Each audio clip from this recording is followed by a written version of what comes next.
사랑하는 새벽나라 친구들, 여러분과 함께 말씀을 나눌 강지영 목사입니다. 오늘 말씀을 통해 하나님의 마음을 깨닫게 되는 시간이 되기를 바랍니다. 유럽의 많은 교회들은 성도 수의 감소로 문을 닫으면서 텅 빈 교회 건물들이 세속적 용도로 사용되고 있습니다. 성도가 떠난 교회 건물들이 상가, 체육시설은 물론 심지어 술집으로 변한 곳도 있다고 합니다. 교회의 높은 천장이 주는 분위기를 살려서 테마바를 만들기도 하고 어떤 건물은 서커스 훈련학교가 되었습니다. 이런 교회들의 안타까운 이야기를 들으며 옛말 중에 속빈강정이라는 속담이 생각났습니다. 속빈강정이라는 말의 의미는 겉만 그럴듯하고 실속이 없음을 비유적으로 이루는 것이죠. 그 안에 무언가 있는 듯하지만 아무것도 없을 때 우리는 종종 실망하기도 하는 모습을 보게 됩니다. 오늘 말씀에는 속빈강정과 같은 나무 한 그루가 등장합니다. 그 나무의 이야기를 통해서 오늘 나에게 무엇을 깨닫게 하시는지 본문을 통해 함께 살펴보도록 하겠습니다. 오늘 말씀의 제목은 열매 없는 영혼 없는입니다. 오늘의 말씀은 마가복음 11장 11절에서 19절입니다. 예수께서 예루살렘에 도착하시자 성전으로 들어가셨습니다. 예수께서는 모든 것을 둘러보시고는 이미 날이 저물었으므로 12 제자들과 함께 베다니로 나가셨습니다. 이튿날 베다니를 떠나시려는데 예수께서 배가 고프셨습니다. 예수께서 멀리 잎이 무성한 무화과 나무를 보시고는 열매가 있을까 해서 가보셨습니다. 가까이 다가가 보시니 잎만 무성할 뿐 무화과 열매는 없었습니다. 무화과 철이 아니었기 때문입니다. 예수께서 그 나무에게 말씀하셨습니다. 이제부터 어느 누구도 내 열매를 따먹지 못할 것이다. 예수의 제자들도 이 말씀을 들었습니다. 예루살렘에 도착하시자마자 예수께서 성전으로 들어가 거기서 장사하던 사람들을 내쫓기 시작하셨습니다. 예수께서는 돈 받고 주는 사람들의 상과 비둘기를 파는 사람들의 의자를 둘러 엎으셨습니다. 그리고 어느 누구라도 장사할 물건들을 들고 성전 안으로 지나다니지 못하게 하셨습니다. 그리고 예수께서 사람들을 가르치시며 말씀하셨습니다. 내 집은 모든 민족들이 기도하는 집이라 불릴 것이다 라고 성경에 기록되어 있지 않았느냐? 그런데 너희는 이곳을 강도의 소굴로 만들고 말았다. 이 말을 듣고 난 대제사장들과 율법학자들은 예수를 죽일 방도를 궁리하기 시작했습니다. 그들은 모든 사람들이 예수의 가르치심에 놀라는 것을 보고 예수를 두려워했던 것입니다. 저녁 때가 되자 예수와 제자들은 성 밖으로 나갔습니다. 언젠가 참 맛있게 먹었던 빵이 있었습니다. 엄청나게 크고 동그란 빵이었는데 빵의 안쪽에 꿀이 발라져 있어서 맛은 호떡과 비슷했습니다. 그런데 그 빵에 굉장히 큰 특징이 있는데 안이 텅텅 비어 있다는 것입니다. 그 빵의 이름은 공갈빵입니다. 인터넷 백과사전에 공갈빵이라는 단어를 찾아보면 속에 내용물은 별로 없는데 겉만 크게 부풀렸다. 한 입 베어 물고 나면 속았다라고 깨닫게 되기 때문에 공갈빵이라고 부릅니다. 예수님께서 예루살렘에 도착해 성전으로 들어가서 모든 것을 둘러보신 후에 제자들과 함께 베다니로 가셨습니다. 그리고는 그곳에서 배가 고프시던 때에 멀리 있는 한 무화과 나무를 발견하십니다. 13절 말씀입니다.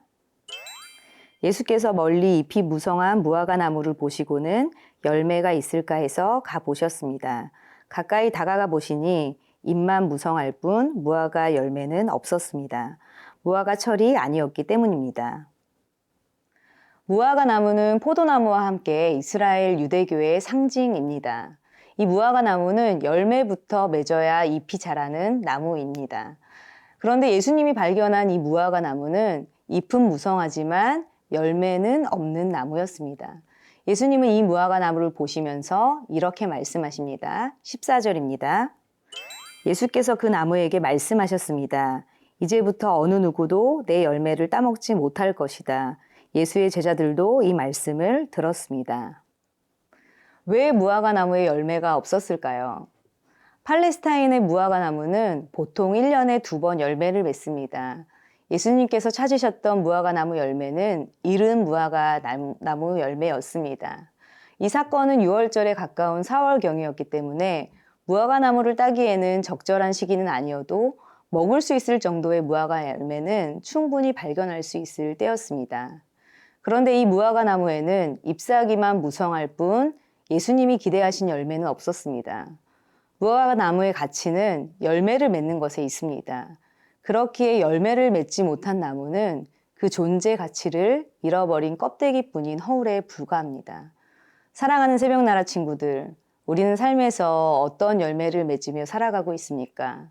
믿음의 나무로 자라가면서 혹시 아무런 열매를 맺지 못하는 껍데기만 있는 나무는 아닌지요? 예수님이 이런 나무를 향해 좋은 말씀을 하시지 않으십니다. 오히려 나무라시고 저주하시는 모습을 보이시죠. 바로 이 말씀 앞에 잠시 내 삶을 돌아보기 원합니다. 믿음의 열매, 소망의 열매, 사랑의 열매를 맺어가는 새나 친구들이 되기를 바랍니다.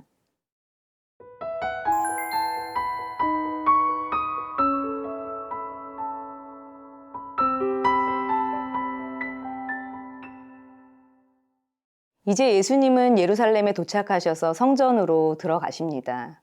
그런데 성전에 들어가 보니 장사하는 사람과 돈을 바꿔주는 사람과 비둘기를 파는 사람들을 보시게 됩니다.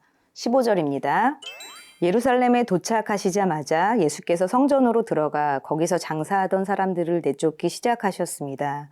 예수께서는 돈 바꿔주는 사람들의 상과 비둘기를 파는 사람들의 의자를 둘러 엎으셨습니다. 성전의 가치는 모든 민족들이 기도하는 것에 있습니다. 그렇게 기도하지 못하는 성전은 그 존재의 가치를 잃어버린 껍데기뿐인 허울에 불과한 것이죠. 예수님 당시의 성전은 헤롯 대왕에 의해 다시 건축되었습니다. 예루살렘 성문을 지나가면 가장 먼저 이방인들에게도 개방된 뜰이 있었고 15절에 등장하는 성전은 바로 이곳을 말합니다. 여기에서는 매일의 희생제사가 드려졌는데 절기에 맞춰서 오는 순례자들로 인해 다양한 매매가 이루어졌습니다. 먼 거리에서 오는 유대인들에게 좀 더 편하게 쉽게 재물을 얻을 수 있는 제도가 바로 성전 안에서 필요한 재물을 사는 것이었습니다.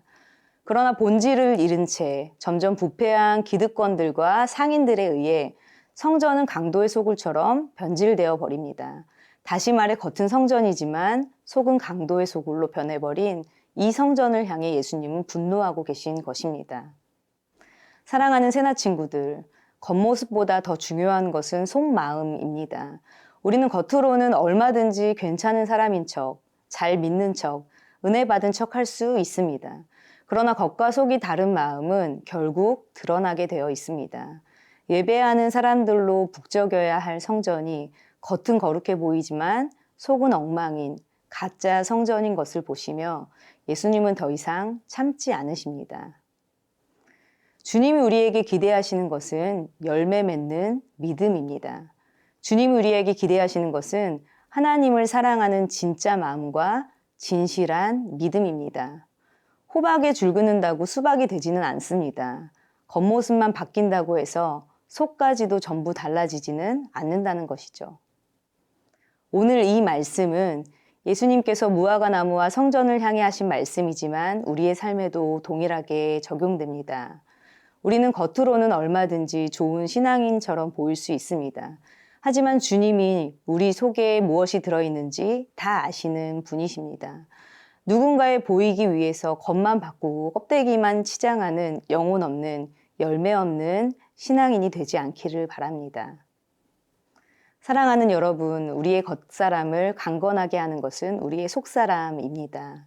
하나님의 말씀 앞에 선 오늘 우리의 속사람이 믿음의 열매로 기도의 사람으로 더욱 강건해지기를 바랍니다. 사랑하는 하나님, 마음 가장 깊은 곳에서 주님께 사랑을 고백합니다. 껍데기뿐인, 말뿐인, 영혼 없는 고백이 아닌 진실한 사랑의 고백을 받아 주옵소서. 열매 맺는 삶, 거룩한 성전이 되게 하옵소서. 예수님의 이름으로 기도합니다. 아멘.